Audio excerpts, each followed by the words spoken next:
together. We read about the story in Esquire magazine about this guy named Captain Crunch, who could supposedly make free telephone calls. You've heard about this, I'm sure. And we were captivated. How could anybody do this? And we thought it must be a hoax. And we started looking through the libraries, looking for the secret tones that would allow you to do this. And it turned out we were at Stanford Linear Accelerator Center one night, and way in the bowels of their technical library, way down at the last bookshelf, in the corner bottom rack, we found an AT&T technical journal that laid out the whole thing. And it's another moment I'll never forget. When we saw this journal, we thought, my God, it's all real.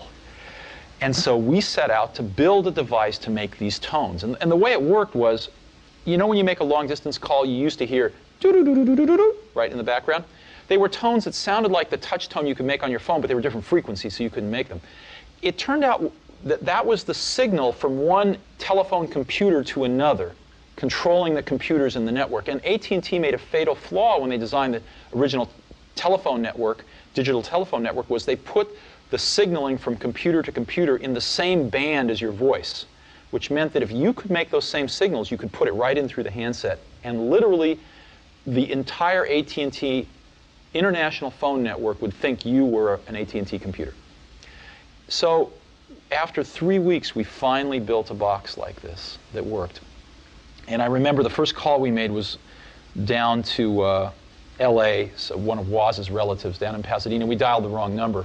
But we woke some guy up in the middle of the night, and we were yelling at him like, don't you understand, we made this call for free? And this person didn't appreciate that. But it was miraculous. And we built these little boxes to do blue boxing, as it was called. And we put a little note in the bottom of them. Our logo was, he's got the whole world in his hands.